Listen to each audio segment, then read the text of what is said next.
അധ്യായം 2. അങ്ങനെ ആകാശവും ഭൂമിയും അവയിലുള്ള സമസ്തവും പൂർണ്ണമായി. ദൈവം തൻ്റെ ജോലി 7-ാം ദിവസം പൂർത്തിയാക്കി. താൻ തുടങ്ങിയ പ്രവൃത്തിയിൽ നിന്ന് വിരമിച്ച് 7-ാം ദിവസം അവിടുന്ന് വിശ്രമിച്ചു. സൃഷ്ടികർമ്മം പൂർത്തിയാക്കി തൻ്റെ പ്രവൃത്തികളിൽ നിന്ന് വിരമിച്ച് വിശ്രമിച്ച 7-ാം ദിവസത്തെ ദൈവം അനുഗ്രഹിച്ച് വിശുദ്ധമാക്കി. ഇതാണ് ആകാശത്തിൻ്റെയും ഭൂമിയുടെയും ഉൽപ്പത്തി ചരിത്രം. ദൈവമായ കർത്താവ് ആകാശവും ഭൂമിയും സൃഷ്ടിച്ച നാളിൽ ഭൂമിയിൽ പുല്ലോ ചെടിയോ മുളച്ചിരുന്നില്ല. കാരണം അവിടുന്ന് ഭൂമിയിൽ മഴ പെയ്ച്ചിരുന്നില്ല. കൃഷി ചെയ്യാൻ മനുഷ്യനുണ്ടായിരുന്നുമില്ല. എന്നാൽ ഭൂമിയിൽ നിന്ന് ഒരു മൂടൽ മഞ്ഞ് ഉയർന്ന് ഭൂതലമെല്ലാം നനച്ചു. ദൈവമായ കർത്താവ് ഭൂമിയിലെ പൂഴി കൊണ്ട് മനുഷ്യനെ രൂപപ്പെടുത്തുകയും ജീവന്റെ ശ്വാസം അവന്റെ നാസാരന്ധ്രങ്ങളിലേക്ക് നിശ്വസിക്കുകയും ചെയ്തു. അങ്ങനെ മനുഷ്യൻ ജീവനുള്ളവനായി തീർന്നു. അവിടുന്ന് കിഴക്ക് ഏദനിൽ ഒരു തോട്ടമുണ്ടാക്കി താൻ രൂപം കൊടുത്ത മനുഷ്യനെ അവിടെ താമസിപ്പിച്ചു. കാഴ്ചയ്ക്ക് കൗതുകവും ഭക്ഷിക്കാൻ സ്വാദുമുള്ള പഴങ്ങൾ കായ്ക്കുന്ന എല്ലാത്തരം വൃക്ഷങ്ങളും അവിടുന്ന് മണ്ണിൽ നിന്ന് പുറപ്പെടുവിച്ചു. ജീവന്റെ വൃക്ഷവും നന്മതിന്മകളെക്കുറിച്ചുള്ള അറിവിന്റെ വൃക്ഷവും തോട്ടത്തിന്റെ നടുവിൽ അവിടുന്ന് വളർത്തി. തോട്ടം നനയ്ക്കാൻ ഏദനിൽ നിന്ന് ഒരു നദി പുറപ്പെട്ടു. അവിടെ വെച്ച് അത് 4 കൈവഴികളായി പിരിഞ്ഞു. ഒന്നാമത്തേതിൻ്റെ പേര് പിഷോൺ.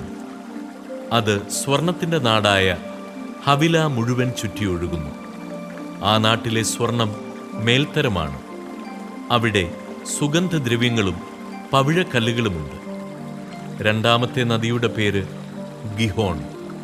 അത് കുഷ് എന്ന നാടിനെ ചുറ്റിയൊഴുകുന്നു.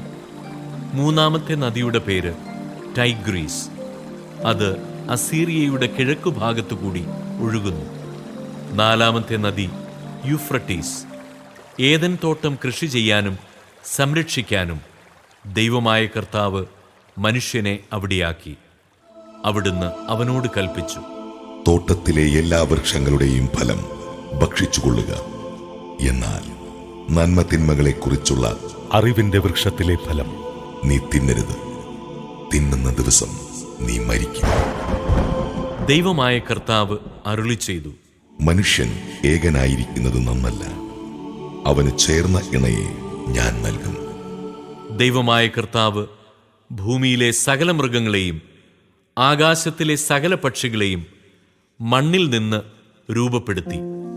അവയ്ക്ക് മനുഷ്യൻ എന്തു പേരിടുമെന്നറിയാൻ അവിടുന്ന് അവയെ അവന്റെ മുമ്പിൽ കൊണ്ടുവന്നു.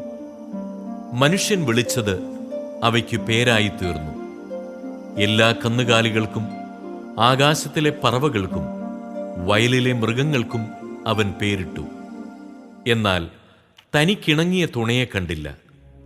അതുകൊണ്ട് ദൈവമായ കർത്താവ് മനുഷ്യനെ ഗാഠനിദ്രയിലാഴ്ത്തി ഉറങ്ങിക്കിടന്ന അവന്റെ വാരിയെല്ലുകളിൽ ഒന്ന് എടുത്തതിനു ശേഷം അവിടം മാംസം കൊണ്ട് മൂടി. മനുഷ്യനിൽ നിന്ന് എടുത്ത വാരിയെല്ലുകൊണ്ട് അവിടുന്ന് ഒരു സ്ത്രീക്ക് രൂപം കൊടുത്തു. അവളെ അവന്റെ മുമ്പിൽ കൊണ്ടുവന്നു. അപ്പോൾ അവൻ പറഞ്ഞു,